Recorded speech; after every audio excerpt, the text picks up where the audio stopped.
I'm so excited by this guest. She is a leader in female sports. She's built an incredible community. She's a fellow 30 under 30 alumni. It's Cherry Beagles. Why don't women identify with sports in the same way that men do? What's such an anchor for men? Why is it not for women? We work with Nike, Williams, female-owned brands specifically that want to get into sports, or 18 to 25-year-old women who are just curious about sport and culture. I think it will change the whole game. I think it will change how women look at sport, how they perceive sport, how they consume sport, because it then doesn't become such a identity choice. I think people really think that taking investment means that you're going to be the next big thing. If you saw like a press release where it was like, X company got investment, yeah, you'd be like, oh my God, they're so successful, blah, blah, blah. And it's like, no. If you're in a saturated market, you're going to stand out with your vision, your personality, and like why people are buying into you.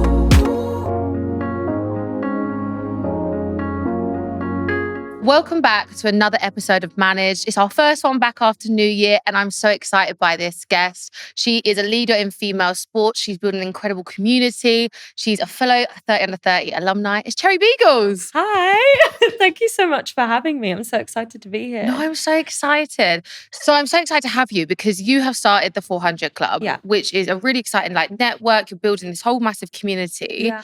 Talk us through, for anyone who doesn't know, what the 400 Club is. Sure. So, I mean, I'll go through the origin story because... I love that. I heard how you started the name and I love it, by the way. Yes, I'll get onto the name as well because that's honestly the first question everyone asks me is like, why did you call it the 400 Club? But essentially, I started the 400 Club about a year and a half ago, almost 2 years now, because I was a sports fan. Didn't play at all. I literally can't throw a ball across the room, have no hand-eye coordination, don't get it twisted. I am not a sports fan in the common sense, but I would love watching all the sport. Grew up with a really sporty family, grew up with a dad that coached tennis. So I was watching everything from basketball, rugby, football, tennis, ice hockey. I'd go to ice hockey on the weekends. I just kind of fell into the circles where watching sports was just the thing to do. And I slowly but surely realized that there was such a lack of women doing the same. And especially women that I kind of identified with. So my friend group, my girlfriends, probably the more stereotypical girly girls when I was growing up. So, the women that were into brand and fashion and consumer goods and things like that, I just couldn't see them anywhere within sports. And that wasn't just from a fan level, it was from a commercial level. The brands, contributing to the sports ecosystem, collaborating with athletes, collaborating with rights holders. It was just a real gap. And I think at around 21, I started looking around and thinking, why is this? And about a year and a half ago, I was just in my kitchen one day and the same thought came to my head on a random Tuesday night. Why don't women identify with sports in the same way that men do? Why isn't it a part of their general ecosystem, communities, friendships? Sport's such an anchor for men. Why is it not for women? Just quickly, how old are you now, just for the context of that story? I'm 28 now. Right, okay, so it's a good 7 years, 7 years of ahead. thinking. Yeah. And I guess just, being active in that world. And then, as I say, about a year and a half ago, just thought I want to do something about it. And that's how the 400 Club was born. Started purely as a community of female founders, female pro athletes, and female creatives. And I thought, all I want to do is get these women in a room together and essentially open them up to the possibilities within sports, whether that's brands sponsoring athletes, brands sponsoring clubs, whether that's athletes merging more into the creative sphere and getting creative directors and stylists and, people that are just really understanding culturally how they're pulling together their strategies. And we started reaching out to rights holders, asking them to use their VIP boxes. It literally just started as that, no money, no commercial kind of infrastructure, just a room full of amazing, impactful women. And how do we get them to watch, listen to, and explore sports as a part of their business strategy? And now it's grown into something much, much bigger, which is amazing. So we now actually advise rights holders and brands on their sports strategy, and we utilize the 400 Club for absolutely everything that we do. So we work with Nike, Williams, we're just about to work with McLaren. We work with brands as well, so female-owned brands specifically that want to get into sports. We've worked with the WTA, we've worked with MLB. We've worked with F1 themselves, just amazing sports rights holders and global brands that would never have considered looking at this side of female fandom or adding female brands into their ecosystem. That's amazing. One of the things I read, which I Yeah. really loved, was didn't you help triple the Yes. sales Ticket of sales. Arsenal women's? Yes. So for our first ever, we were so lucky. No, we're changing that. It's not lucky, it's Not hard lucky, work. hard work, obviously, but I think we were right place, right time because no Yeah. one else was doing what we were doing in such a verbal, like visual way. Like we were being very loud and proud about the fact that we wanted to focus on women's sports and women's fans. And Arsenal was our first ever client, and we did the first campaign we ever did was for Arsenal. We had like 2 people, a Cam and me, and then I got some of the 400 girls to feature in it. And the campaign went live and it got 9.1 million views and it tripled their ticket sales for the match that was at that weekend over the 24-hour period that it went live. And I think that was like the aha moment where I was like, we're doing something really big here. And if we can do that and have that impact for Arsenal with our first campaign, imagine what we'll do when we grow the community to 5 times the size, when we understand the sports consumer world much more, when we have those rights holders feedbacking like where we've done well, where we can improve. And yeah, we just snowballed from there. The second people saw the Arsenal campaign, featured no football, no field, no play time, no players. And it reached a whole new audience. And it's because I looked at the campaign and I was like, if you're focusing on traditional sports, like if we're creating a campaign that's just looking at the field and the players, you're never going to get my friends to buy a ticket because they're not interested in football. Like then they don't know the players, they don't know the game. So I was like, let's feature the fans. Let's just focus on the fan experience, like what it means as a woman to go to the football with your friends. And I think that's why it did so well because it painted football in a new light for the female consumer as like just a fun girls' weekend. Like that's how we wanted to present it. And that's how it reached so many new audiences. And I think that's why it, tripled their ticket sales because it reached a new demographic of women. Yeah, and I think also, like you said before, it's like right place, right time. Arguably, the female football audience has grown massively in the last few years anyway. And would you argue that you were like at the forefront of as that started to grow? I mean, to be honest, like I give credit where credit is due. So the 2022 Euros, Women's Euros, is when things really started taking a shift for women's sports and for female fandom. There have been women that have been trying to knock down the sports doors for decades. We think back to like Billie Jean King and, all the amazing footballers and tennis players that are fighting for equality, even like the Serenas and Venuses of the world that have been really spotlighting female athletes for such a long time. And then within those infrastructures, all the women that have had to be around like hundreds of thousands of men for their whole career and being kind of knocked down and said no to all the time, they're the ones that have actually laid the foundation for the 400 Club to come in and actually kind of be quite culturally frivolous about things and be like, let's feature influencers, let's get female-owned brands into this. So it was an element of right place, right time, but I also want to say right foundations built by the women before me that even allowed us to kind of push freely through doors that were once really closed. So yeah, but right place, right time for sure. I say it all the time. There was no master plan of like, I can tell the Euros was a year ago and we've got these amazing kind of competitions on the rise. It was like someone just planted the idea in my head on a Tuesday and I've been doing it ever since. Like it felt a bit more like a calling than a kind of planned event. Which I is love good. that. Yeah, it's fun. I love one of the things you spoke about is like the women who came before you and which like leads me to the name and how you came up with the name. Because I think it's such a powerful story and it really kind of does say a lot about what you've built. So for those who don't know, please can you tell that story? Sure. So I mean, when I was starting the 400 Club as well, finding a brand name, I'm sure as you know, it's like it's impossible. It's impossibly hard and also so simple. Yeah. But the thing you choose is the thing you have to run with because then you have to rebrand. It's all the big thing. So I was like, I don't want something hyper feminine because I don't want to make sports frivolous. Like I don't think that women need to consume sports in a frivolous way for it to be important. But I also don't want something that's like too generic. So I was looking at the history of sports and also trying to find a way that I could pull in kind of a masculine take or kind of, I hate to say it, but like poking fun at the fact that sports is so male driven and that it's been so, I guess, closed to the outside world. And there was a club in New York called the 400 Club, which was an all male top 400 bachelors of society, like the most eligible, intelligent, kind of business-led men. What year was that roughly? I think it was like 1980s, 1970s.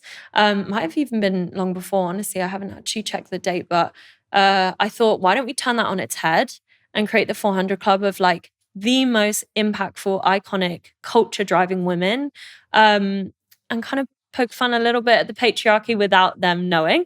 Yeah. And yeah, as Well, I say, now. they know now. They know now. Sorry, guys, don't come for me. But I also wanted like a brand that didn't pigeonhole ourselves, because I knew in my mind that I wanted 400 to become a lifestyle brand and a brand within itself and not just a service provider. So yeah, that's where the story came from.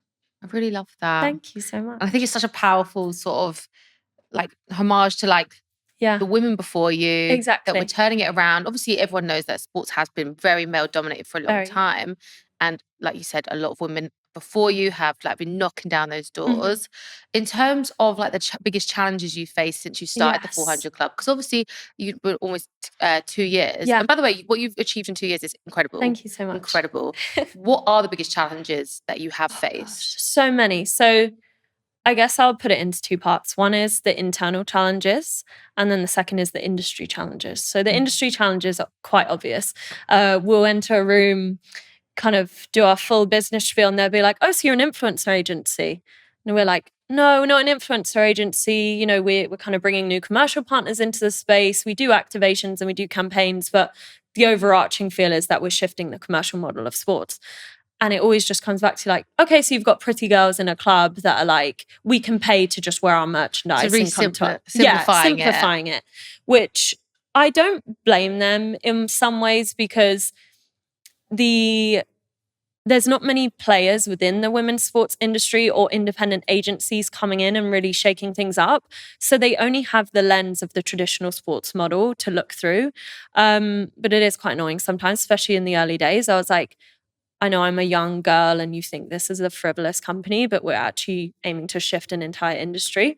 Also, I think influencers are the future. Exactly. I was like, even if we were just an influencer agency, you guys should be focusing on that 100%. Like, yeah. It's where you're seeing that shift. And completely. Most women are influenced by someone or some form. There's a reason the consumer spend is headed in a certain way. Yeah. So the fact that people kind of belittle it, and I can kind of, I experience the same thing. Yeah.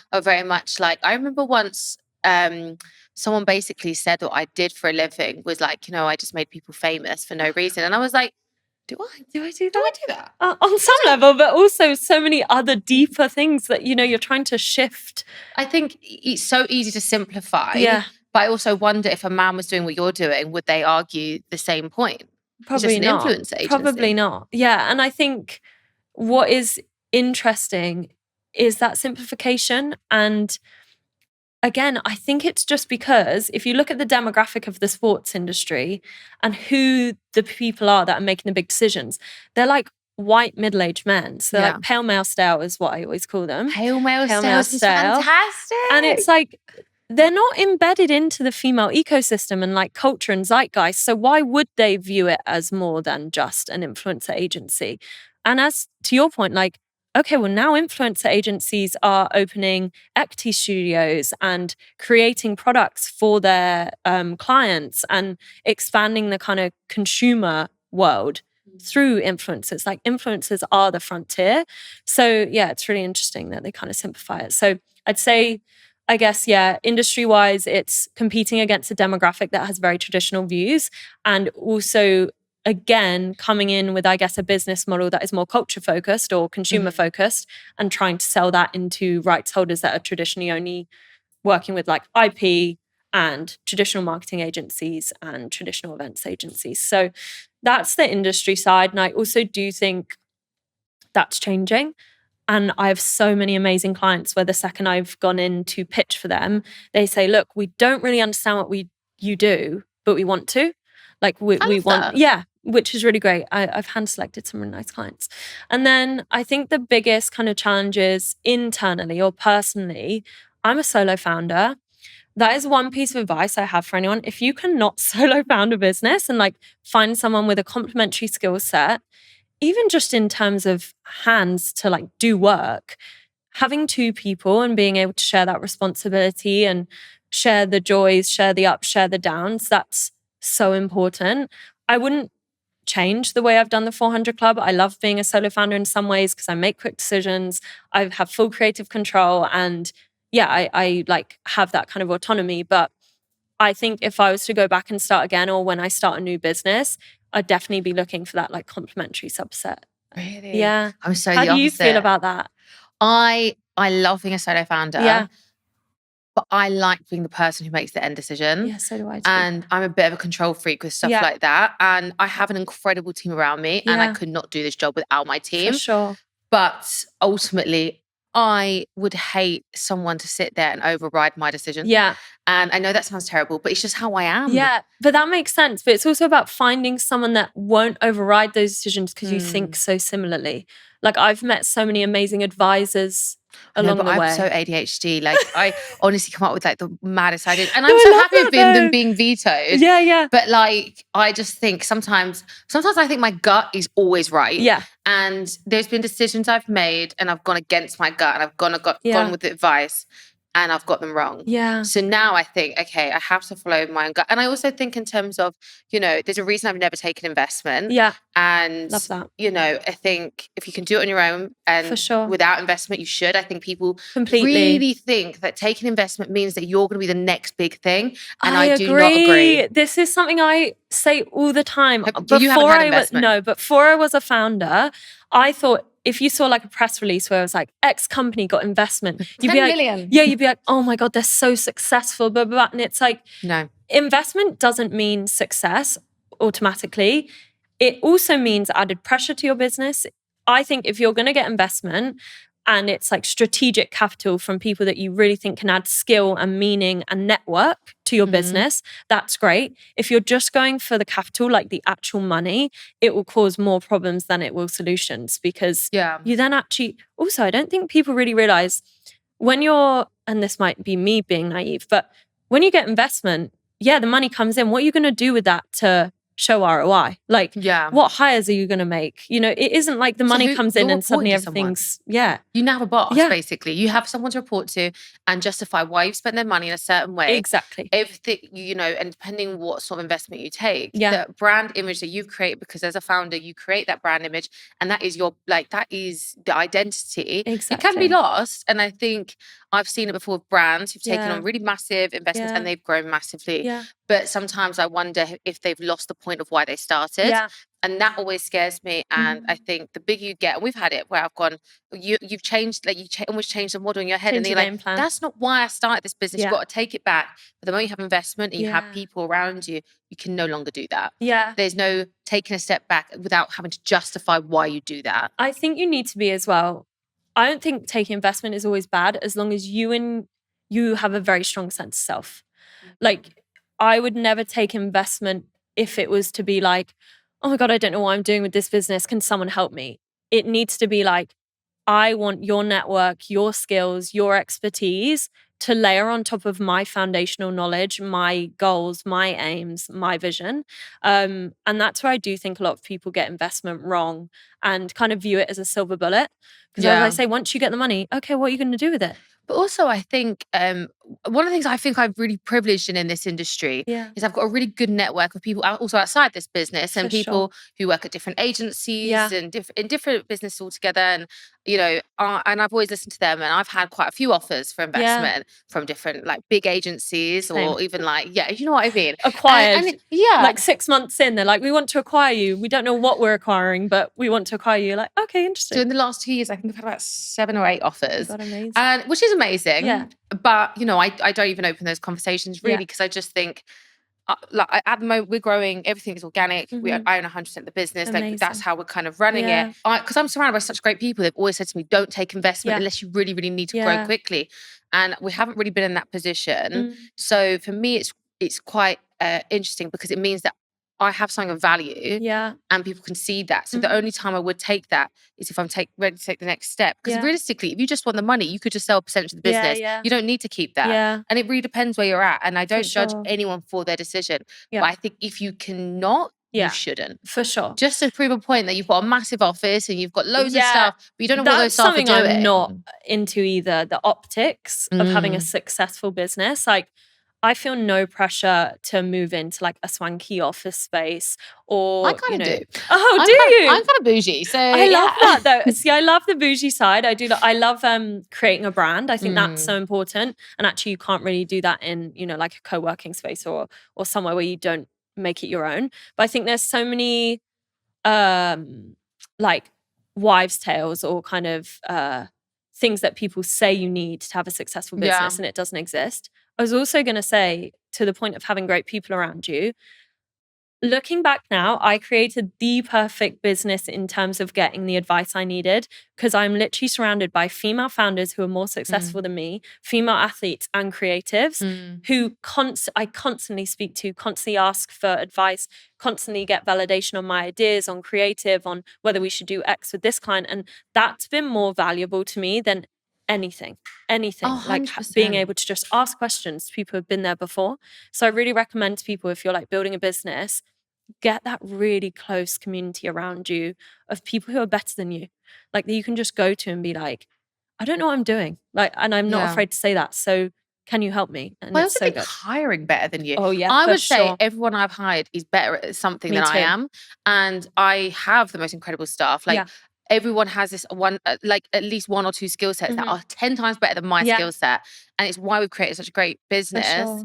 But I think some people are scared to do that in case they overpower you. But I think the whole point is everyone's aiming towards one goal, and everyone's remunerated in a certain way. And I think you can create such a beautiful community within your own business. Agreed. I don't think people should be scared to uplift their talent within the business. Oh, and also completely. like for me, talent like much, but Yeah. if I sit and think that my talent are the best people in the world, I have to think my staff are the best people in the world. They have to be better than you. Like, the reason you're hiring talent is because they have a specific skill set and they can do it better than you. Also, you shouldn't be doing everything as the founder. I think that's a mistake. I've only just recently started delegating, in terms of like, we've brought on more team and you get stuck in the weeds. I've really found this in the past, like previous 6 months. I was in a place where I just couldn't get my head above the parapet and see the broader aim, like the kind of vision you're speaking to when you speak about getting invested in and like losing that vision. The same things happen. You can lose your vision by being too in the day-to-day of just like client delivery and have we sent this invoice and like, are my staff happy and things like that. These are all really important things. But as a founder, unless you can elevate slightly above, be able to look at the horizon of the industry, the market, competitors, and what you really want to be aiming towards, it's hard to create a fast growing business or even just a business with impact, because you just then become a business that does service. And then it's like monotonous, and anyone can do that. I used to really be obsessed with approving everything.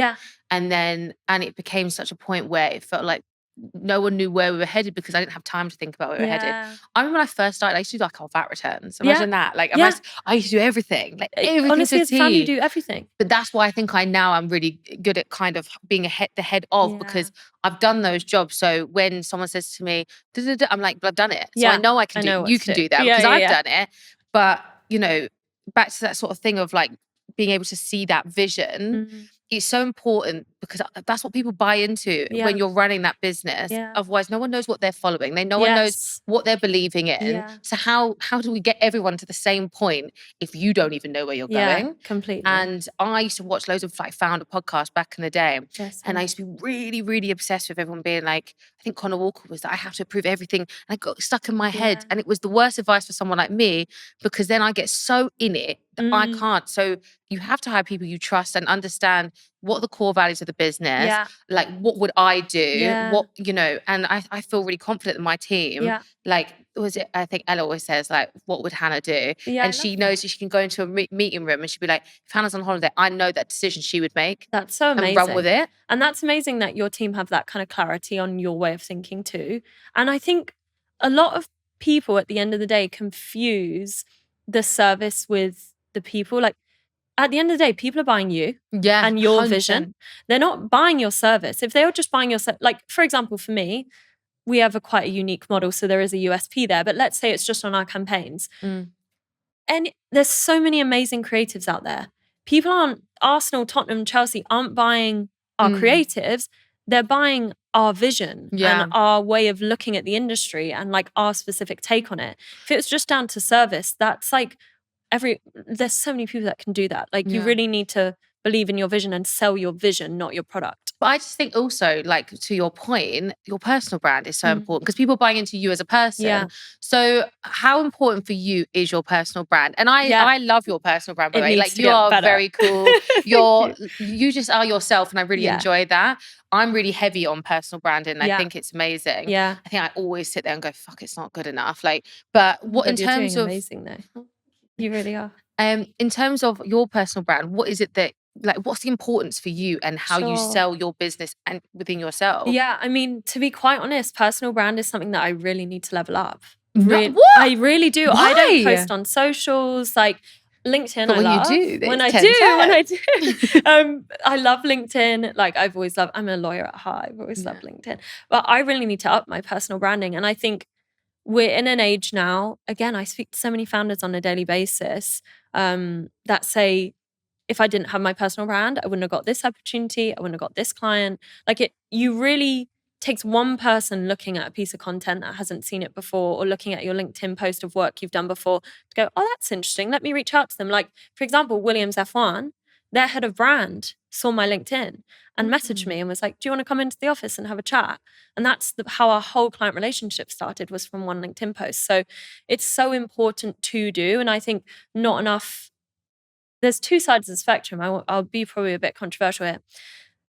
One side is people think that's all you need is a personal brand. No, I don't agree. I know. And the service doesn't match up. So it's like, oh, I'll just put loads of social posts out. I'll just make myself into a guru. But actually my output, my client, and my behind the scenes business structure and deliverables aren't reflective of my personal brand.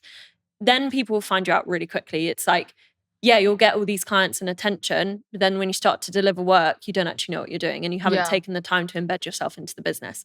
That's one side of thinking. But then there's the other side that's like, actually, you need the personal brand. You do, to just get visibility.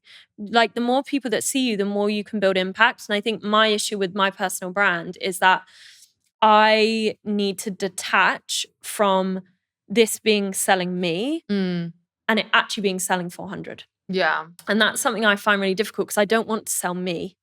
And all my friends keep reminding me, like, you might, when you sit down and film a video and like put makeup on and do your hair to look presentable to do it, you might see it as an egotistical thing and be like, oh, I feel icky doing that. But the second you reframe your mind to think, this is for the business, this isn't me, I'm promoting 400, I'm not promoting me. The words that are coming out my mouth are to promote what we're doing within women's sport and progress it forward, then it's suddenly not icky to me anymore. But for a really long time, I was like, I feel nervous, anxious, and slightly gross about the fact that I'm personal branding. Yeah. Because it felt egotistical. But actually, when I reframed it and was like, actually, this is for the company. This is for the sports industry. This is for all the girls that love sport who have never been able to work in it. This is for the athletes who aren't getting the jobs they deserve and like the money they deserve. Then it becomes a much bigger purpose. I would implore like people to find that, because I know so many people are conscious and hesitant to build a personal brand because they don't want to be seen. But also, you are putting yourself out there. Yeah. And one thing I will stress as well, when you put yourself out there, it's always really painful for your own ego as well. Yeah. Like, to see, you got to work yourself, you've got to see how you present yourself. For sure. But also, some people will be put off by the personal brand you build. Yeah. You're not going to be for everyone. And and you have to understand that's okay. So you might get one client here, but you also might put off one client there. Yeah. And that's actually fine. That's something I've had to learn too. Yeah. And but you're bringing the right people in. Completely. And I'm always like, listen, do you know what? I'm open to criticism as long as it's done nicely. If you're just going to be an asshole, then let's not do it. Like, we can just keep it to ourselves. Exactly. But I think, it is really important for a business in this day and age, because I think had I not built my personal brand and shouted about it, it came with criticism and maybe people find it cringe and whatever. It's like, but it also came with new clients and it came with visibility for a business that was very much oversaturated market. And I think, like you said, you have a niche, so it's slightly different. That's something it's really important for. If you're in a saturated market, you're going to stand out with your vision, your personality, and like why people are buying into you. I used to have a niche. It used to be all female. Yeah, We I love changed that that. up. I know. I love that Yeah. though. I honestly love that. Also, just being aware that your brand is always evolving and your business Yeah. will always evolve is something that I had to learn really early on as well. Yeah. That you can't pigeonhole yourself or be so dogmatic about what you're doing. That you need to keep your vision, but you also need to bend Yeah. slightly to the market sometimes of like, what do they want? Like, what do the Yeah. people actually want to be getting from us? It's obviously, as you said, about like sort of changing up and evolving. You've gone down like a subscription platform. Yeah, we're about to go down the Yeah. subscription platform. And There's how been did you so make many that changes. decision? Honestly, again, it was based on this conflicting feeling inside of, I don't want to charge my members. The core members, who are like the female pro athletes, the creatives, and the founders, I've never wanted to charge because I was like, these are all women that have respectively grown within predominantly male industries and they deserve to be in this room. And I don't want to add a barrier to entry there. Also, they're adding value to your business. They're adding value to my business as well, Yeah. exactly as you say. So it's like, I don't want to add barriers to entry there. And as it's like really beneficial for me to have them there and to be able to speak to them and to be able to get them involved in projects. However, on the fandom side, and something that we're moving into is like, in order to build 400 to where it needs to be, revenue is bottom line. Like you always need to be thinking about, do we have enough money to hire the right teams, to expand into new territories, to actually make the impact that we need?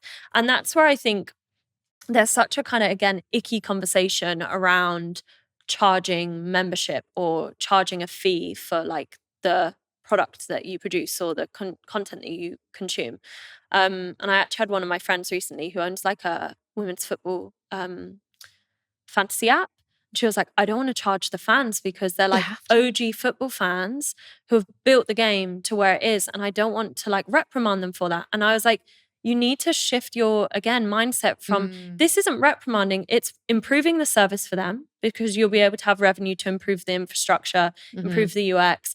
And it's also going to improve the industry because the more money that women spend on women's sports and on women's sports properties and products, the more it grows. So like you need to think of it as this is a long-term impact on the industry I'm in and a better service for my clients. Yeah. It's not just taking money for money's sake. Like there's a exchange of value. Do you think females have a different mindset to how males think? Because I don't think a man would sit and go, oh, I shouldn't be charging. I think because I'm in management, money is the bottom line. I have never been scared to ask for what I think someone deserves. But I do hear it quite a lot, where you almost feel bad. But actually, you do need to make money. And like you said, to grow a business, you need revenue. Otherwise, you're taking out loans and you're putting your business in a really scary position for no reason. Exactly. And I completely agree. I do think annoyingly, women do have a slightly more cautious approach to in all things, not just to their client and consumers, asking for pay rises, asking their client to up the retainer amount because you've got more clients and more like less time and your service is actually, you know, expanded. So but if you have a great product, people want to pay for that. And they don't go, oh God. Like I watched someone's clip the other day about every year their EA asks for more money. I think it was on Media Sordell. And she was like, yeah, get your money. Like you are worth the value. And I think if you've built something incredible, people will pay for it. For sure. Especially in women's sports. I went to an England game for Amazing. Sports, and I had a great time. Love that. It's the best. I think I wish so many more women just try and go to a sport. Well, what we really want to do with 400 is outside of the core members, so those female founders, athletes, and creatives, we want to create a space for like people that are following our socials, people that are just curious, 18 to 25-year-old women who are just curious about sport. We want to create a platform and a place for them to exist where it's like, you're not going to be made fun of if you don't know who the players are. No question is a silly question. Also, let's include like consumer brands that you love, makeup, beauty, hair care, skincare, like tech, whatever. We don't need to view sports as so, you know, contrasting. It doesn't need to be super manly and butch. Yeah, exactly. And I think once we open up that platform and once we have more original events around the fandom, more kind of merchandise and things like that, because that's what we want to go into, is like building out a lifestyle brand for 18 to 25-year-old women who are just curious about sport and culture. I think it will change the whole game. I think it will change how women look at sport, how they perceive sport, how they consume sport, because it then doesn't become such a identity choice. Yeah. I think sports for women at the moment feels like it's a choice Yeah. of like, do I go down this path at 12, 13? Do I continue playing sports? Do I continue watching sports? Or do I go down the stereotypical, more girly route? And we need to blend those. Like, we really need to get rid of that contrast. I know there's a female footballer that everyone's like obsessed with because she wears makeup and everyone's so shocked. Like, she's super feminine, but she plays many football. of them do now as and well. I just think that's just so silly. It's just a They're game. women at the end of the day. Yeah. Like, also, if you don't wear makeup, if you wear makeup, it shouldn't even be a impactful thing. Like, we shouldn't be shouting that a woman's wearing makeup on the pitch. Like, the fans all wear makeup, or like, if they don't, they don't. Everyone's different. And that's what I mean. The kind of, exactly. It will stay. It will stay. That monolithic view of fandom is something, again, that's actually a really big challenge. Back to the kind of question at the beginning, is the monolithic view of female fans specifically is such a difficult one to shake. Like, you know, we're looking at the whole of the female population, we as 400, when we're thinking about activations, campaigns, merchandise. We're not just looking at OG fans. We 100% take those into account because they're who have built the sports industry to where it is. But we're looking at women who have never watched sport before. We're like, what would they want? You can't just keep building for the capped market. You need to build for a market that you wish was there. So yeah, exactly. How do you sort of protect your community that you're building? And as you expand, do you have sort of a foundation of what you'll be following to protect your community? Yeah, I mean, that's a really good question, because I feel like what comes with scale is dilution sometimes. And we see it with such amazing brands. I mean, even like a Soho House, like if we're going to give the stereotypical example of once they went public, let loads of people in, they lost that creative identity and that like exclusivity. For me, it isn't about keeping things really exclusive. With the core, like the founders, athletes, creatives, it's naturally capped. There's only so many female athletes that are going to join the club. There's only so many female-owned centric brands that are going to join the club, etc. For the fandom, I think the only thing that you need to think about when you're protecting your community is just keeping that clear vision. I think it comes from internal. It doesn't come from mechanisms that you're pulling and not letting people in or only letting some people in. It's just about being really true to who you are and the right audience will come. So it's like you almost cap yourself. Without knowing it, but in the best way. Because you're like, we don't want to be for everyone. But that doesn't mean we need to have mechanisms in place that block people out. It just means that we need to stay so true to who we are and what we do and how we speak and our views that the right people will come and the wrong people won't. So if someone, say, came to a game, they were a bit aggressive or whatnot. Oh yeah, no, we don't. How would you handle that? Because I think you're only tiny. Yeah, I know. Yeah, that is true. It's difficult. We got full security. No, I think, do you know what? That is one thing. Because when alcohol plays a role, it can be difficult. People change. I've seen that before. We actually had a funny conversation off camera when you asked me, you were like, have you ever been like sober in a room of drunk people? And I thought, no, I cannot relate. I'm so sorry. I'm usually the drunk one. Yeah. It's difficult. Honestly, that is one thing that I have from day dot been like, I do not want any bitchiness, any cliquiness, any uncomfortability within the 400 Club, whether that be from the 18 to 25-year-old kind of community side, or whether that be from those athletes, founders or creatives. If I get even like a whiff of someone being condescending, being bitchy, being rude, being mean to other members, making other members feel like they can't be in that room, I'll get rid. It's just not what we do. Yeah, it's just not what we do. Like, do you know what? 2026 is the year of no bitchiness. I'm not into it. It's not for me. It's not cute. It's not cool. There's nothing cute. And it actually sets us back as women quite a lot because women usually are our own biggest critics. And it's just not cute. It also doesn't make sense for our vision and morals. Like, I'm trying to create a room of women that empower each other and collaborate and feel connected to one another through the platform of sport. Why would I have women there that make others feel less than or, like, isolate? So for sure. In terms of your expansion plans, what can you tell us? Okay, so really interestingly, so again, this kind of comes back to going with the flow of your business. We are actually expanding into the US in like the next 3 months. Yeah, I'm really excited. Into New York. not something I planned so soon, but sometimes the right people, the right opportunities, and the kind of right ideas just present themselves. And I'm always one of our mantras at 400 is be first and be fast, which just means like do things no one else is doing. And if you're going to do it quickly. Like don't wait around. If just try it. It might flop. We might go to New York in 3 months. We're like, actually, there's not as many founders here that want to join. There's not as many pro athletes. There's not as many creatives. And actually the clients that we want aren't biting. And there's no harm in failing. There's no People harm feel in so failing. embarrassing. It's fine. I failed loads. Oh my God. Also, companies fail all the time internally. They just don't tell you. They'll do a product release and it'll fail. And they'll be like, right, well, we're not doing that flavor again, or we're not doing this product again, or we're not putting on that event.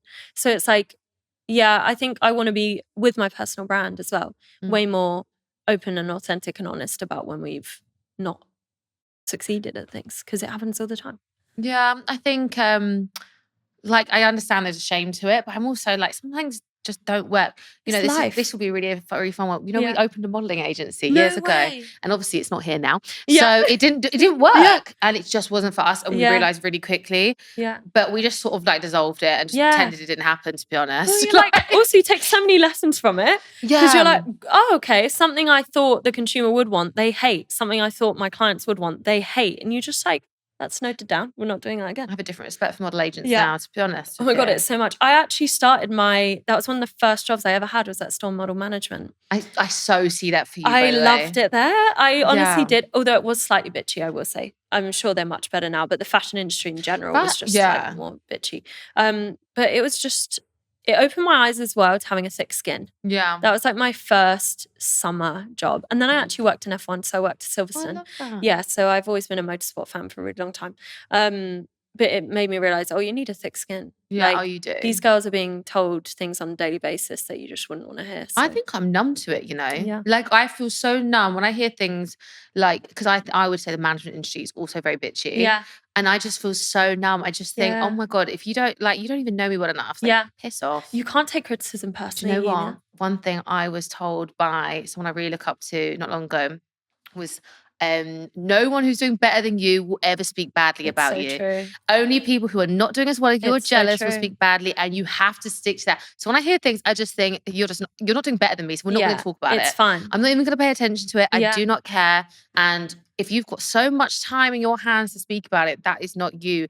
And you have to, energy. You have to follow the siren, not the noise around you. Oh, that's such a good one. Yeah, you have to. And that's the same person who gave me that advice. Wow, who is this person? They have like a thesaurus of just like great quotes. Yeah. Can you write them down? It's actually Mary, who's the CEO of YMU. I said he. I meant she or he. Yeah, that was so bad. I assumed Mary from YMU, the CEO. Mary is amazing. Yeah, I follow her on LinkedIn. Yeah. I need to be connected to her, by the way. I'll connect you. I literally just stalk her on LinkedIn. But I went for lunch with her and she gave me all this great advice, and I love her because she really is about, it's not a threat, it's a build. Like, you can build other women up, and I just think she's incredible. But she literally said to me, like, ignore the noise and focus on the siren, because the noise is the thing that's there to distract you from the goal at hand. Yeah. And she's someone I really look up to. She's incredible. Yeah. But that's like the only advice I would give, and I've stuck to it since. Yeah. And I literally, every time I hear something, I'm like, follow the siren, not the noise. Follow the siren, not the noise. I might get tattooed on my leg here. I think you should. Yeah, just get it somewhere you can really see it. But what's your thoughts with like competitors then on that point?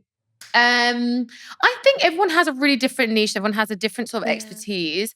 I really respect like anyone who's founded like a talent management agency. It's really like brutal. I think there is a code of conduct that I really love with. Like, I'm friends with a lot of the big CEOs. I get on with them really, really well. We have a real mutual respect. I don't like the snakiness of this industry. I think there's a real way to do it without hurting someone along the way who's built something from the ground up. So I think, listen, it's not an easy industry. So anyone who can last it and build something substantial and incredible, you have to give them their respects. And I just think this industry is incredible and people are creating incredible talent. So I really respect everyone. And how about you? Who would you say is your biggest competitor? I mean, the thing is, I have none. It's not even that. It's that the industry is in such infancy. Like if we look at the women's sport or female fan industry in comparison to the male side, it's so fresh. So actually, I don't see anyone as competitor because everyone's coming in with their fresh ideas and new ways to shake things up. I actually don't see anyone that's like doing exactly what other people are doing. And I think that's amazing because women are coming into the industry and actually testing and just being innovative. They're not relying on traditional models or typical structures or the typical agency. They're all coming in and trying new things. And I think that's, do you know what? Women's sports should have expanded long ago. And like, there's so many reasons why it hasn't. But what I love is that it's expanded at a time where everything else has expanded. Social media, cultural currency, how you interact with influencers and people of like key opinion leaders, everything's shifted. So it's actually put women's sport in a really great place where you can rip up the rule book and be like, actually, this is how we want to do it. We're not going to do your traditional model. And we're actually going to look to broader society and culture, see what they're doing and bring it in. So yeah. What's the reaction been from men? Have you had a lot of male support? So much. Amazing. Honestly, I think as well, there was a predisposition I had coming into the sports industry that men wouldn't be supportive or helpful. Some of my like biggest supporters, people that have got me in the right rooms, people who have championed 400 Club are men. And I think that's amazing. Yeah, it is. Yeah. I've got amazing male advisors, people from like Nike and football clubs and everything like that are just like want to see women win. Yeah. Have you got any one particular man that stands out to you that's been a real help? We give a man their credit, their flowers today? I mean, I will give many men their flowers today. There's been so many. So there's like the VP of Apple Sport, Emeka. We literally get on the phone and we just like shoot the shit about what's going on in the industry and like where we want to be going. He has such a similar mindset as to where he sees community and sport going. Ryan from Tottenham, he's the CRO. He's literally championed us from day dot, like got us in the right rooms, passed us over to other clients. Dan, who's one of the advisors in 400 Club, who owns Until, the health club in London. And Danny, actually, who used to be at Flight Story. He's the commercial director at Flight Story, and now he's an entrepreneur and was an entrepreneur previously. They've both been incredible. Oh, amazing. Like, you know, daily, checking in daily with them. That's so nice. So yeah, amazing men all around, which is great. I forgot to ask you earlier, actually, how big is the 400 Club now in terms of like how many members have you got? Sure. So in terms of the membership side, we have 156 female founders, athletes, creatives, and we're expanding to 350 by the end of this year. Amazing. What's the goal? The goal with that community? Yeah. To create to create the most iconic projects, people, and products in the sports industry. Wow. That's like our only mission. With those women in a room together, we want to create the products that are like really cutting through the noise, whether that be predominantly merchandise, the projects, whether that be activations, campaigns, influence strategies, ambassador strategies for rights holders, that you're like, that was 400 that did that. And then people. I really think I have a specific skill, and I'll give myself my own pat on the back for this. Your own flowers. For finding women that belong in the sports industry and have never, ever thought about being in the sports industry before. So like some small examples, Antonia Bronze, renowned now for making leather jackets and custom goods in the sports industry for people like Leah Williamson, McLaren, Monster Energy, like amazing, amazing clients. I was friends with her before. She was a designer, not sport focused. She used to be an Arsenal fan when she was younger, but kind of hadn't touched football for a really long time. And she came to our first ever event at Arsenal and started sticking stickers on her bag. And I was like, have you heard of Christian Juszczyk in America? She's a wife and an NFL player and actually went on to create merchandise for women within NFL. And I was like, you should be that in the UK. No one else is doing it. Like you can tell you have a love for sports that's stemmed from childhood. Yes, you're not as active in it right now, but get back into it, see what you want to do, and you have a love for design. Like they're two things that marry up that rarely people have. Go and do it. And then she started her business. Now she's in like Vogue. And trust me, it wasn't me that like did that. But I think just being able to speak to women and be like, there's opportunities here in the sports industry. Like no one's doing this. You should do it. Yeah. I do pride myself on being that person, which I love. And then you just get to see people fly and you're like, I had their first conversation about sports. So yeah, that's really nice. Like a special story. Yeah, I love it. It's so good. In terms of your own special story, though, you got Forbes 30 under 30. I did. Congrats. It's a big achievement. There's not many people who've done it, to be honest with you. It's crazy.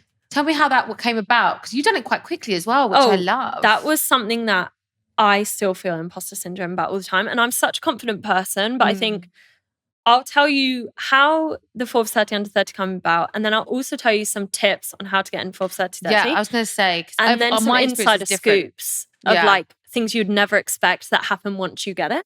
Because I was like, it'd be interesting to see how your experience is to mine. We need to discuss. Because I got it 2 weeks before I turned 30. Oh my God. So I literally thank you. It was like the skin of my teeth. I'm 31 now. It doesn't even feel like. Yeah. I'm like, fuck's sake, I'm going to go 40. Exactly. But yeah, so how did it come about for you? Sure. So one, it'd always been on my vision board. Like I'm such a vision board person. I also have had really big goals since I was like 13. Yeah. I'm not joking. Forbes 30 under 30 was on my vision board when I was like 15 and I had no idea what it even was. Oh, I show you my vision board from No? when I first started. It's got everywhere. I'll show you at the end. Because you just know it's the thing to get. When I got it, I cried. Yeah, same. Because I couldn't believe it. Oh my God. Well, mine was actually quite underwhelming, and I'll tell you why. So first of all is I didn't know that there was an application process. I didn't know that you had to apply. But my friend Liv basically put me forward for it. And she was like, I think you'd be great for Forbes 30 under 30, blah, blah. And then you go through this application form. I don't know whether you did the same thing. But they like make you answer questions on even like current affairs and stuff. So what happened is I did an interview with Forbes, and then the guy, he was really impressed by it, which I thought was so humbling. Yeah. He put me forward. Love that. There's always a referral system almost. Yeah. And then I had to do the application form. It took me days. It was like, what's your opinion on Russia and Ukraine? This is what I mean. There was like current affairs, political views, why you think like being a 30 under 30 alumni is so important, why you think founders under 30 are so different to other founders, that kind of thing. It was a lot. It was a lot. I loved it though. I'm an essay girl. I'm a lawyer girl. I loved doing it. I'm really good at, I'm better at speaking than writing. Yeah. So I found love it writing. quite overwhelming. Thank God I get to do another project. I love homework and stuff. So I was like, oh, great. Another tick box. No wonder you used to be a lawyer. I know, it's really bad. Can you give me your best tips and tricks for someone who wants to do Forbes 30 under 30? Yes. Number one is disrupt your industry. Yeah. I've always said that. I think the people that get on Forbes 30 under 30, they aren't necessarily doing the biggest things. They're doing the most innovative things. Yeah.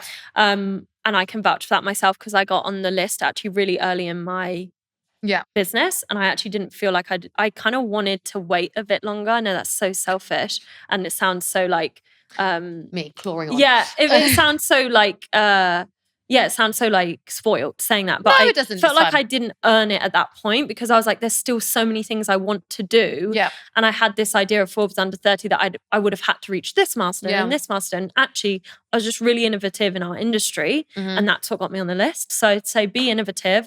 I'd also say just network your ass off. Like you never know who has the right contact where. For example, Liv even giving me that referral. I didn't know Liv before I started my business. So it was like reaching out to female founders as well. I had people message me all the time asking to put them forward for Forbes 30 and 30, and I do it every single time.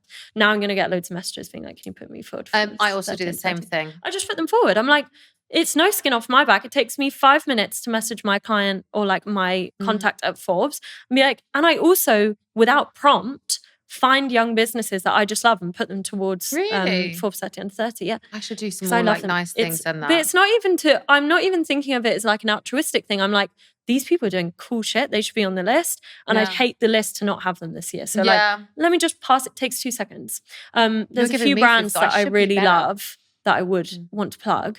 Sweet by Clay, can't remember his last name, in the US. It's a fashion brand. He's doing incredible things, like got such a great style. It's like old Americana Western meets like new skater, preppy vibe. You just need to go see it. Sweet. Ian's Charms in LA. They're already huge, like Justin Bieber and Dua Lipa and everyone wear them, but there's a small female-owned business. Lisa's the founder. Just like small businesses that are doing amazing things. And also, I don't want people to think if you're not on Forbes 30 under 30 that you're a failing or unsuccessful business. I agree that it is not the pinnacle, but it's a great achievement. Amazing. But I remember the list just gone. There were people on there that I thought would be on there and I really hoped would be on there who didn't make it. And that is not a reflection of that. It just might not be what they were looking for that year. Exactly. So you can't take it personally. Exactly. You can't take it personally. And like, so be innovative, I think. Network your butt off. Like just just make connections. And then I think on that application form, be like brutally yourself. Yes. They read so many applications. It's kind of similar to when I was in law, like if you're applying for a training contract or anything.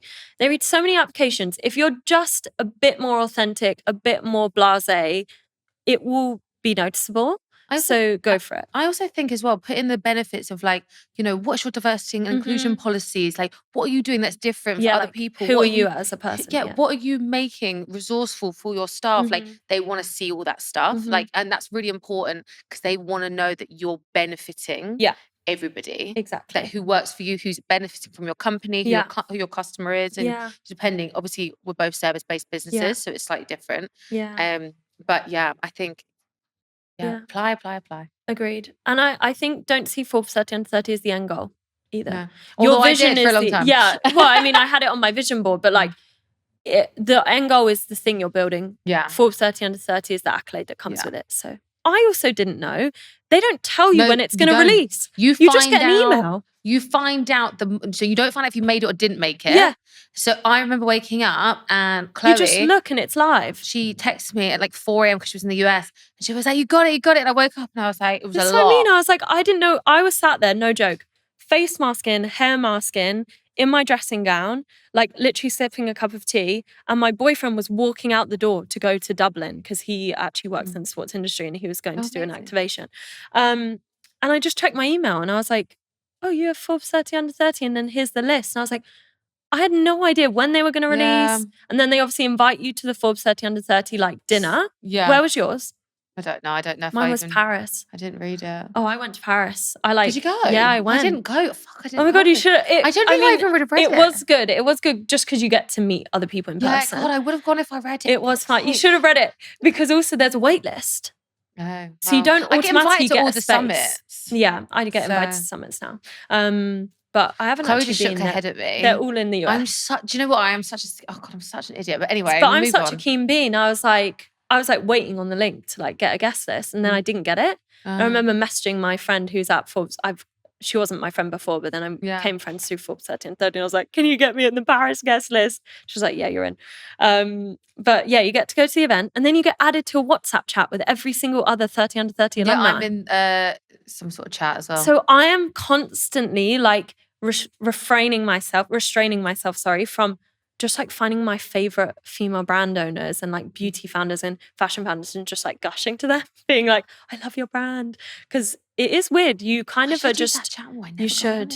They're all on there. It's not WhatsApp. It's what is it? It's called something else. Mine's on WhatsApp. Ours is on Slack. Because ours is like massive. Like it's like fucking fat. Yeah, it's huge. And it's like, so ours is on Slack, and then so I see it every now and again, but I am a little bit useless. No, but I think I don't utilize it enough. No, neither do I. People on there, you've literally got access to direct access to every single Forbes 30 under 30 alumni on there. Put that on my to-do list. You really should. I've been going through and like making notes of who I want to reach out to and try and. I've had people reach out to me. Yeah, I just try and make it not non-creepy.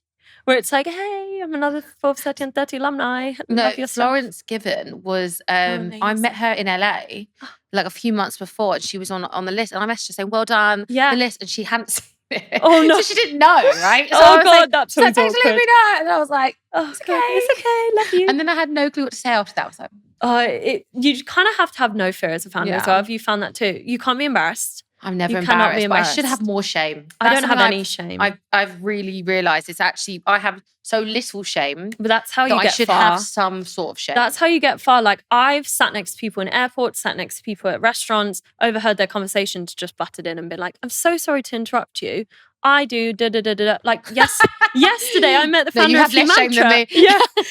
Oh my God, I love Humantra. I've had it on the way here. Amazing. Same, I love Humantra too. And I was sat in a cafe and they were talking about sports. They were just rolling off like athlete names. And I was like, "Do you guys work in sports? So sorry to interrupt. Do you work in sports?" They're like, "No, we don't. I'm actually the founder of Humantra." And I was like, "Oh, interesting. I actually run blah. And then, now we're connected." So I don't listen to anyone. I'm very like oblivious to life. Oh, I'm so nosy. No, I'm so nosy. I'm listening to everyone's conversation. I think, I don't know, it's just the way I've been raised. It's like, mind your own business.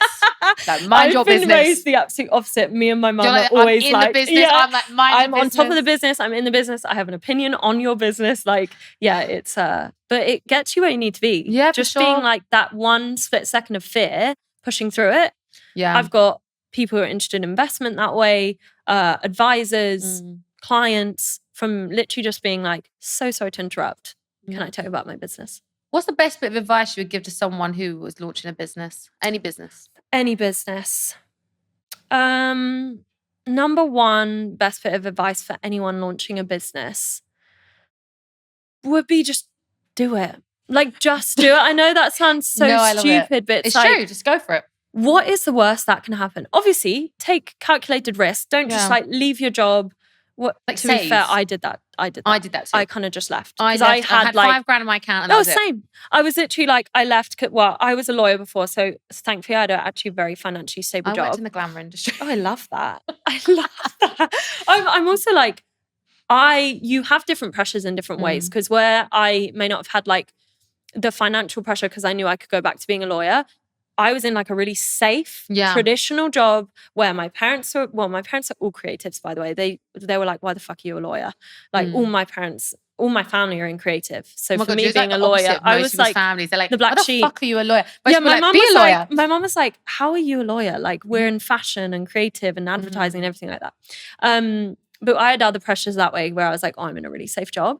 So don't make uncalculated risks, but take risks. Like, you live once. Take a risk. If it fails, there is always money out there. I think it's about this like abundance mindset. There always will be a job.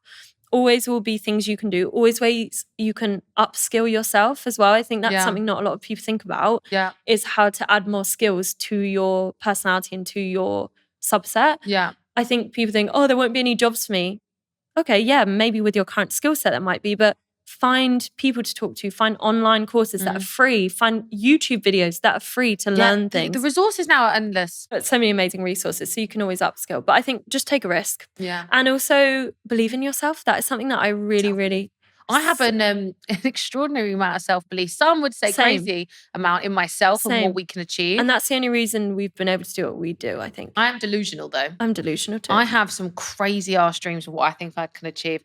And it really scares me. Same. But also, anyone who's ever been successful has that exact thought. There's no, like, you don't look at...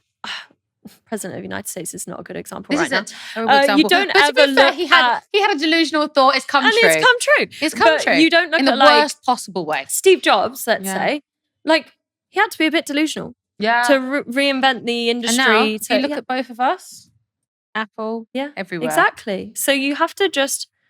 I just think nothing in life is impossible. I agree. It just isn't. If I genuinely am so delusional, I'm like, and this, no offense to any astronauts or anything, I know it takes a long time. I genuinely think if I wanted to be an astronaut tomorrow, I'd find a way. I'd find a way to get on a program, to do the steps, even if it took me 10 years and I got halfway there. Like, you could still do it. I just feel like nothing's impossible if you really, really... I agree. Do you know what? This is the worst. Like, it's my favorite quote, but it's by the worst person ever because it's Elon Musk. But this is my favorite quote. I believe ordinary people can choose to be extraordinary. And I really believe that with like my whole soul. Because I'm very ordinary, but I choose every day to be extraordinary. Because I was a lawyer. I was like, literally I was sat in an office. I was not. I was like sat in an office in like a suit. And I'm speaking on panels for Forbes. Like, it really does just take that self-belief and just being like audacious. I love just be a bit audacious. And also, I think nowadays, find a traditional industry and just see how you can shake it up. Yeah. You do know, like Shay Mitchell with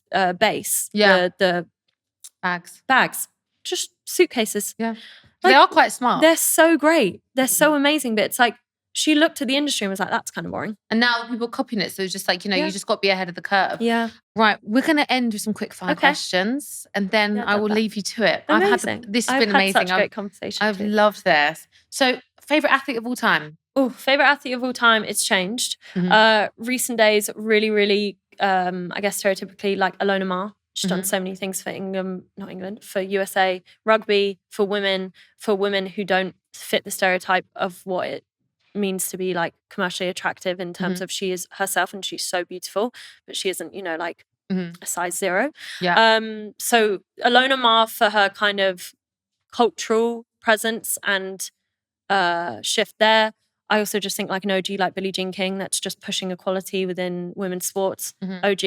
And then I really, really love at the moment girls who are just like multifaceted. So like a Chloe Kim or an Eileen Gu who are still doing so many things outside of sport as well. Yeah. Like they're going to university, they have their own goals and ambitions, and they're an athlete. Like they're just kind of paving the way for what it means to be a multidisciplinary, and also showing girls that there is a path within sport that is lucrative and commercially viable and like just an aspirational thing to be doing. So yeah. I love that. Just want to have a shameless plug here for female rugby, one to watch. Love. Martha Branch Holland, who's my sister. Amazing. And we've just sponsored her tour. Amazing. But she will be the next big thing in women's rugby, I promise. This. She's only 16, maybe 17. I'm a terrible sister. I love this. But she is incredible. So I want to plug her there, one to watch. I'd love to meet her as well. Yeah, meet her. She would love to go to a women's game. Yeah, I'd love to meet her. We'll talk about this off. Okay. Favourite team of all time? Arsenal. Okay. Some will criticise you for that. Yeah, I know. I've got a Spurs fan as a dad as well. My stepdad's Spurs. So. My whole family is Spurs. Oh, okay. I see. Yeah. We're actually a rugby family, but in terms of if they have, like, because my granddad was a Spurs fan, I think we just all are. Yeah. Favourite moment in sports history? Oh, that's really good. I mean, honestly, the 2022 Euros. Really? Just for how it shifted the whole culture. Yeah, I agree. There was a lot of conversation. So much conversation. And I think actually the most historical moments in women's sport haven't happened yet. I think the World Cup, Women's World Cup that's coming up is going to completely shift again how we view women's football. I think also the Olympics and the Paralympics. There's so many incredible athletes really in the Olympics, and like even things like flag football coming in that is more geared towards female players because it's, you know, less contact but still high skill, like they're amazing athletes. There's so many female athletes coming out of flag football that I'm excited to see in the Olympics in LA. I didn't even know about flag football. Oh my god, you need to. Everyone needs to start turning on to flag football. Flag football. I like the slapping one. Yeah, and obviously WNBA. Oh, yes. Like everyone needs to be listening, watching WNBA. The players, those women are going to be commercial icons long after their careers are done. So yeah. 100%. Best brand to watch at the moment? The ones that I named. Okay, we've done that I think Sweet with Clay. Yeah. I think Ian Charms. There's so many female-owned brands that we see every single day as well, and so many female creatives, but I'll stick with those two. Something you wish you knew when starting your business that you know now? How to prepare a tax return. Like just anything to do with numbers. Accounts. Honestly, when they say, oh, I wish they would teach us tax in school, I wish they would have taught me because I missed deadlines. I really did. I was like, I have no idea what I'm doing here. So anything to do with finance, I think would be a really good one. And which sport are you? Oh, you just said it. Anyway, before we go, can you please share with everyone where we can find the 400 Club? Sure. And if they want to join, what that looks like? Of course. So we have Instagram, the 400 Club X. We're going to put it down here. Yeah, we're speaking to Meta about getting it as just 400 Club. We've been trying to speak to them for a while about it. So follow along there. We are like the backstage pass, the insider scoop into sport and culture. We're going to be doing a lot more on there this year with highlighting our members from stylists, journalists, editors, creatives, pro athletes, brands. Everything will be on there. And we're going to give you like an honest look as to what the sport industry looks like from a female lens. And also it's just a great place to be for 18 to 25-year-old women who are interested in, have never explored before the sports industry. And then you can find me on LinkedIn, Cherry Beagles. And then for founders, pro athletes and creatives who kind of want to be a part of that ecosystem that we've created that help move sports industry forward commercially, it's the.400 Club in full letters, but I guess you'll link. We'll link everything. The boys will be in charge. The two Lukes will sort that. Thanks, guys. But thank you so much for coming on. Thank you so much for having me. It's been so nice. I've really loved it. Just learning from another female founder as well. It's been so cool. We'll keep going. We will. Okay, thank you. Thank you for watching Manage Podcast. If you like this episode and you're watching on YouTube, please press the subscribe and the like button. And if you're on Apple Podcasts or Spotify, please press the bell and subscribe. Thank you. See you next week. Thank you so much for watching this episode of Managed. If you loved watching, please make sure you're following us so you can receive updates on our next episode. I'll see you next week.